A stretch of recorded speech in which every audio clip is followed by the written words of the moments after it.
if you're arguing that New Trek is somehow woke and you're ignoring shit like this, it's like, what?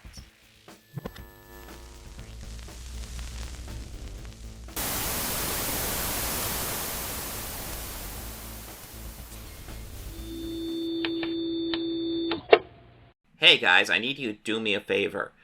Help me fight the algorithm. Go ahead and hit like, hit that subscribe button, and hit that bell icon for new notifications. Thank you. So let's get to the request. We actually got a request. So I cut together a Black Panther video just for Black History Month. I was like, oh, I'll just cut together the Black Panther review we did a couple years ago for Black History Month because the chuds hate that you acknowledge Black History Month, and I'm like that. And I hate to point this out. The reason stuff like Black History Month exists is because of them.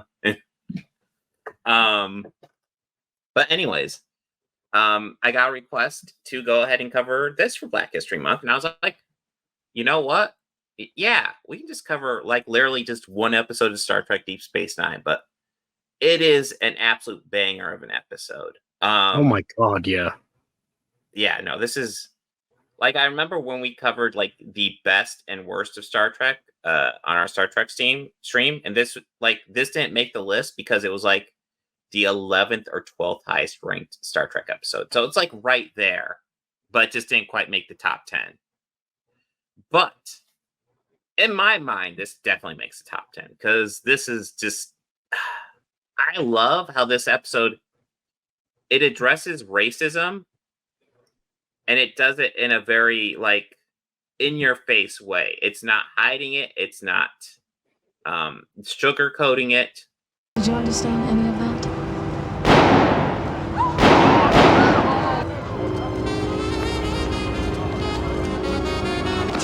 What's it to you? I know him. Oh, yeah? Well, then maybe you can explain what he was doing trying to break into his car here. Is that why you shot him? Because he was breaking into a car?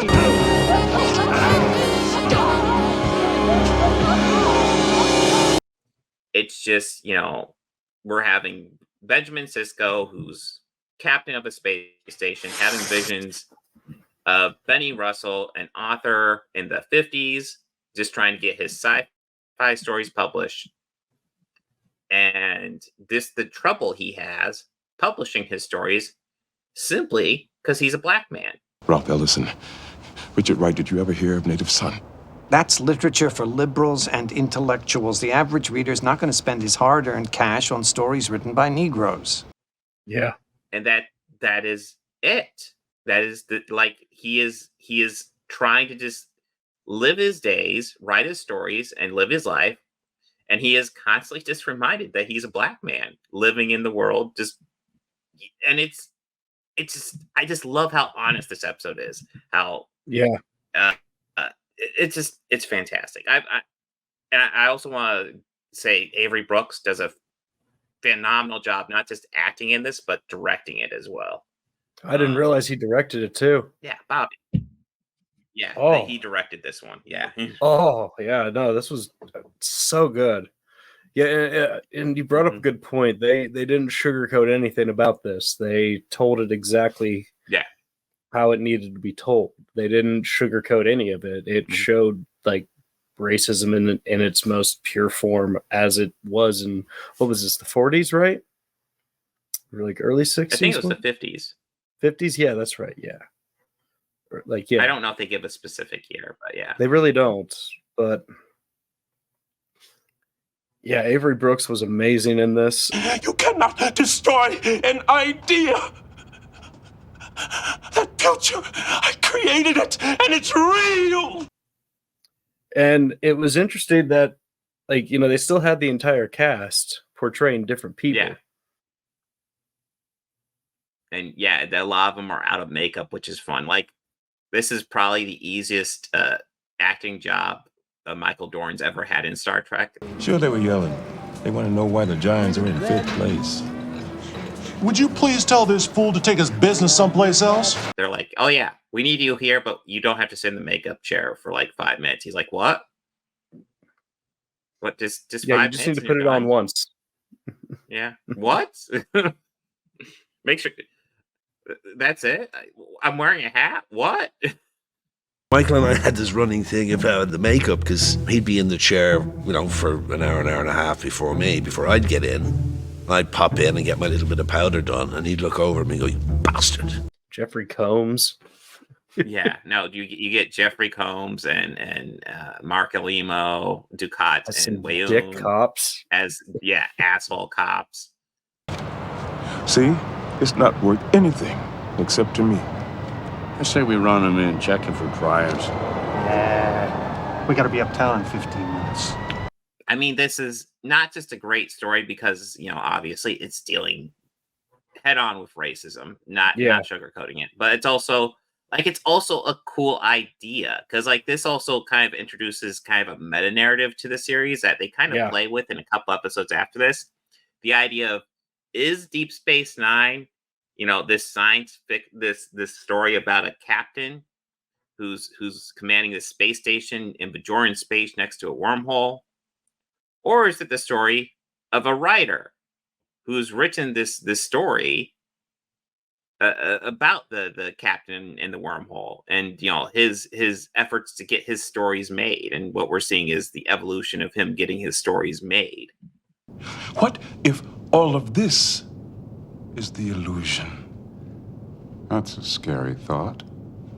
And I just enjoy that. That's just a clever little meta narrative to throw in there. Completely unnecessary, but absolutely, it's fun. It's great. You get he appears probably 4 times in the series. It's a few times, but Brock Peters as Captain Sisko's father. I think this is the only time you actually see him off Earth on the space station, but he's a great actor again. Oh yeah, it was awesome that he's willing to do so much Star Trek. He did at least 2 roles I can think of, but yeah, this is one of the episodes he appears in. You get to see the whole cast out of makeup. It's not just Michael Dorn's Worf, but you get Quark out of makeup, you get Martok out of makeup, you get we already brought up Wayoon and Ducat out of makeup. Yeah. I mean, we get Kira out of makeup, but she doesn't have much makeup. She wears nose ridges, but yeah. She had to wear them a little bit. That was just for one shot. Well, in the 50s, but she has a tiny role in the beginning as well, where she had to wear. She was like, "God damn, I have to wear all this makeup." I love this, and I love I'm sorry, I've said it before, and I'll say it again. If you're arguing that New Trek is somehow woke, and you're ignoring shit like this, what? Well, that's just it, dude, man. Most people would only probably watch just Picard and Kirk, and that's it. Yeah. Well, they probably wouldn't watch the other 2 for obvious reasons. Well, what I appreciate is that this episode in this series was willing to make an episode like this, which is just amazing. Ballsy. Yeah, and ballsy. And I would also add, talk about New Trek being woke. What makes New Trek woke is essentially they're willing to have more gay and minority characters and more women being focal characters. Yeah. But they're actually typically, in my experience, less political in the actual stories. Old Trek will get way more political in the stories, this being one of the most obvious examples. So I just find that it's silly, weird. So it's it is. It's a stupid double standard. But this is a brilliant episode, in my opinion. Absolutely. Oh my god! One of the best Star Trek episodes ever. Yeah, I'd say it's probably now definitely in my top 10. Oh yeah, which I'm not listing my top 10 now. Just when I say top 10, I mean top 10 Star Trek episodes ever, all the series compiled. This is all time top 10. Just amazing, phenomenal, great performances. Damn good stuff.